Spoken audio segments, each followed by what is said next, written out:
गांव नूराबाद में एक किसान रहता था जिसका नाम ज़ेब था। उसके पास केवल 2 एकड़ जमीन थी। जमीन छोटी थी, मगर वो बड़ी मेहनत से हल चलाता, बीज बोता, पानी देता और फसल का इंतजार करता।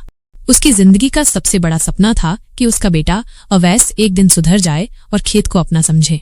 मगर अवैस, वो हर वक्त मोबाइल में, दोस्तों के साथ गपशप में और बाजार के चक्करों में रहता था। ज़ेब की सारी कमाई अवैस की फिजूल चीजों पर खर्च हो जाती।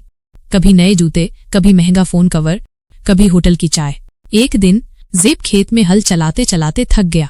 धूप तेज थी, कमर झुक गई थी, वो पसीने में तरबतर था। उसने घर आकर अवैस से कहा, बेटा, तुम्हें कुछ सोचता क्यों नहीं?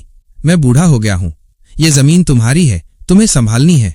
अब्बा, मैं किसानी नहीं करना चाहता, मुझे शहर जाकर कारोबार करना है। गांव में कोई जिंदगी नहीं। ज़ेब खामोश हो गया, दिल दुखा, मगर कुछ न कहा। रात को बस आंखों से आंसू बहते रहे। अगले दिन अचानक गांव में जोर की बारिश आई। खेत की मिट्टी बह गई। ज़ेब की आधी फसल खराब हो गई, ऊपर से उस पर कर्ज भी चढ़ गया। ज़ेब बीमार पड़ गया। डॉक्टर ने दवा लिखी, मगर पैसे नहीं थे। अवैस ने पैसे तो दिए, लेकिन दिल में कोई एहसास न था।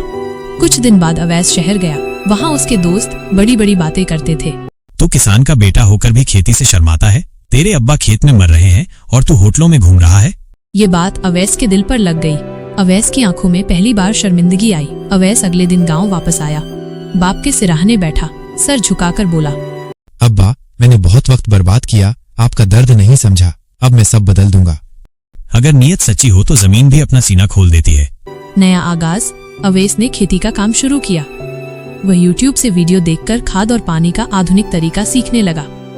उसने जमीन में सब्जियों के नए बीज डाले, गुड़ाई की, वक्त पर पानी दिया। गांव वालों ने हैरत से देखा कि अवैस, जो कभी सूरज चढ़ने तक सोता था, अब अंधेरे में जागकर खेत जाता है। फसल बहुत अच्छी हुई, कर्ज भी उतर गया। अवैस ने गांव के दूसरे नौजवानों को भी खेती की तरफ आकर्षित किया। अब वो नौजवान किसान के नाम से पहचाना जाता है। गांव की मीटिंग में, मेरे अब्बा की जमीन और दुआओं ने मुझे बदला, और सच कहूँ, गांव ही असली जिंदगी है। गांव की मीटिंग में ज़ेब ने मुस्कुराते हुए कहा, आज मेरा बेटा अवैस सिर्फ मेरा नहीं, पूरे गांव का फख्र है। इसने न सिर्फ जमीन को जिंदा किया, बल्कि हम सबके दिलों में उम्मीद भी जगाई है। अवैस ने विनम्रता से सर झुकाया। आज उसकी मेहनत रंग लाई थी। जमीन छोटी हो या बड़ी, अगर उससे वफा करो तो वो तुम्हें भूखा नहीं रखती। और बाप की दुआ दुनिया की सबसे बड़ी ताकत है।